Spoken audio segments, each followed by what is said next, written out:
14 April ছিল পয়লা বৈশাখ। তো সকালবেলা স্নান টান করে রেডি হয়ে চলে গেছিলাম দোকানে। ও আর কি, আমি অ্যাজ ইউজুয়াল লেট, আর এদিকে মা বাবা দাদা অলমোস্ট সব কিছু কাজবাজ করে নিয়েছিল, আর টুকটাক যেটা বাকি ছিল সেটা আমি লাস্টে গিয়ে করেছিলাম। তারপর ঠাকুরমশাই এসে পুজোটা শুরু করলো। আর একটা ইনসিডেন্ট কি জানো, সকালবেলা আমি অনেক কিছু সেজে টেজে গেছিলাম, কারণ একটা গেট রেডি উইথ মি করছিলাম, কিন্তু সেখানে এতই ধুনো দিয়েছিল যে চোখ থেকে সব আইলাইনার মাস্কারা সব উঠে গেছিলো।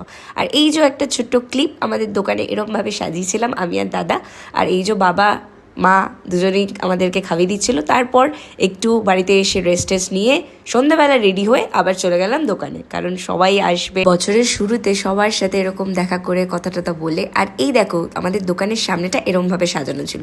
তারপর লোকজন এসে দেখা ফেকা করলো, আর লাস্টে আমি কুলফি খেলাম।